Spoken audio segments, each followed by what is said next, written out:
ഉണ്ണിയപ്പച്ചട്ടി ഒന്നും ഇല്ലാണ്ട് നല്ല ടേസ്റ്റി ആയിട്ട് മാവ് കോരി വെച്ചിട്ട് ഉണ്ണിയപ്പം ഉണ്ടാക്കുന്നത് എങ്ങനെയാണെന്ന് കണ്ടു നോക്കിയാലോ. അതിന് വേണ്ടിയിട്ട് നമ്മളിവിടെ എടുക്കുന്നത് 2 കപ്പ് പച്ചരിയാണ് കേട്ടോ. അപ്പോൾ 2 പ്രാവശ്യമായിട്ട് ഞാനിത് അരച്ചെടുക്കുന്നുണ്ട്. അപ്പോൾ അതിലേക്ക് ഏലക്കായ് ചേർത്തിട്ട് 1/4 കപ്പ് വെള്ളമാക്കിയിട്ടാണ് അരച്ചെടുക്കുന്നത്. ഈ ഒരു തിക്നെസ്സിനാണ് നമുക്കിത് വേണ്ടത്. കുറച്ച് ഉരുക്കിയ ശർക്കര ഉണ്ടായിരുന്നു, അതിലോട്ട് 2 ക്യൂബ് ശർക്കര കൂടി ഇട്ടെടുത്തിട്ട് ഈ ഒരു ശർക്കരയുടെ വെള്ളത്തിൽ തന്നെ ഞാൻ ഇതൊന്ന് മെൽറ്റാക്കി എടുക്കുന്നുണ്ട്. അപ്പം നമ്മുടെ ശർക്കരയ്ക്ക് ഒന്ന് മെൽറ്റായിട്ടുണ്ട്.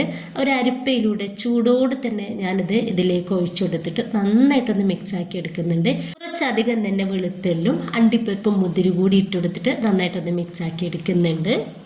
ഒരു പാനിൽ നന്നായിട്ട് എണ്ണ ചൂടാൻ വേണ്ടിയിട്ട് വെക്കുക. അപ്പോൾ ആ എണ്ണയിൽ നിന്ന് കുറച്ച് എണ്ണ ഒരു കയ്യിലെടുത്തിട്ട് വേറൊരു കയ്യിൽ വെച്ചിട്ട് ഈ മാവ് ഒഴിച്ചു കൊടുക്കുക. എന്നിട്ട് ചെറുതായിട്ടൊന്ന് വെച്ചാൽ തന്നെ നമുക്കിത് കയ്യിൽ നിന്നും വിട്ട് വരും. അപ്പോൾ ഇതുപോലെ എല്ലാതും ഒന്ന് ചെയ്തെടുത്തിട്ടുണ്ട്. അപ്പോൾ ഭയങ്കര ടേസ്റ്റി ആയിട്ടുള്ള ഉണ്ണിയപ്പമാണ്, എല്ലാവരും ട്രൈ ചെയ്ത് നോക്കുക.